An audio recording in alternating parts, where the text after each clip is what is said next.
Wow. Gusto nyo bang malaman kung paano pagluto ng pork kansi? Samahan nyo ako. At ayun po, sisimulan na natin magluto. Bali, ito po ang ating pork. Bali, na-slice na po natin yun na pang-bite size. At saka, syempre, manipis po. Ayan po yung ating mga seasoning. And then, ito po yung ating langka po. Nagdilata po yung binili ko. Kung meron lang po kayong mabibilan ng gulay ng langka, pwede rin naman po yun. Mas okay po yung, ayan po. And then, ito po yung gamitin natin pampaasim. Actually, ang gamit po talaga yan na fruit na gulay is yung batuan. Ang kung tawagin batuan, siyempre wala po dito. Kaya itong sampalok ang alternative na gagamitin natin. Kaya tara, luto na tayo. So, ito po. Buksan na po natin ang ating stove. At ayun po, tara, lagay na po natin ang ating pan. So, ayan. And then, maglalagay lang po tayo ng mantika. So, ayan, painitin lang po natin ang ating mantika. At ayun po, mainit po ang ating mantika. Siyempre, lilisa na po natin ang ating luya. So, ayan po, unahin po natin ang ating luya. Ayan. So, sukay lang po natin siya ng mga 15 seconds. So, okay na. After luya, itlagay natin ang ating sibuyas. Ayan. Nasukay lang po natin siya. Ayan. 10 seconds, okay na yan. After 10 seconds, lagyan natin yung ating kamatis. Yan. Yan, sukay lang po natin ng sabay-sabay. So, lutuin po natin ng bahagya ang ating kamatis. So, ayan, okay na siya. Sunod natin yung ating pork. So, ayan.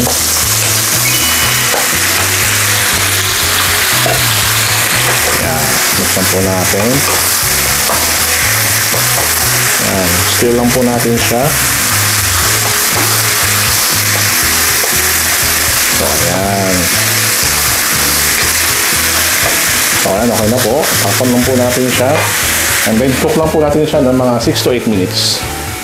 At ayun po, okay na po. Ito, after 6 minutes ng ating luto, pag-cook sa ating pork. So, ayan, okay na siya. Ayan, maglalagay tayo ng annatto powder. After nun, itong ating lemongrass. And then, mix lang po natin. So, ayan. No. And then, maglalagay lang po tayo ng ating water. So, ayan. Enough water lang po ang ilagay natin. Yung tama lang po. So, ayan, okay na po siya. And then, takpan lang po natin. And simmer lang po natin siya ng mga 5 minutes. At ayun po, after 5 minutes na ating pag-simmer sa ating pork is timplahan na natin siya. So, maglalagay tayo ng ating itong sinigang mix. Actually, batuan po talaga dapat ang ilalagay. So, wala po talaga, gaya ng sabi ko nila, wala po ditong batuan. So, pwede naman yung alternative niya sinigang mix. So, ayan po. No. Again, mix mo po natin. So, ayan. And then, simmer lang po natin siya ng another 25 minutes until lumambot ang ating pork. At ayan po, after 15 minutes, bago matapos ng 25 minutes na ating pag-simmer, so lagay na po natin ang ating jackfruit. So, ayan. Ilagay po natin siya. Lagyan po natin siya ng 2 can ng jackfruit. No. And then, timplahan po natin siya ng salt.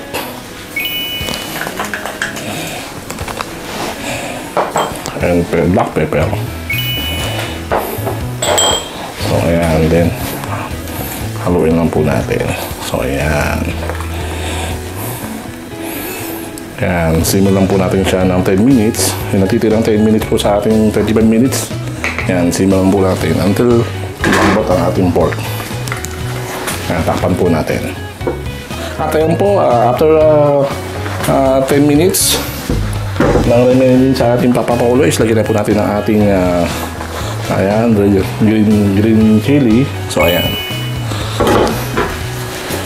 Then, mix lang po natin. Ayan, okay na siya. And then, turn off na po natin ang ating stove. So ayan, luto na po ang ating pork kansi. Wow!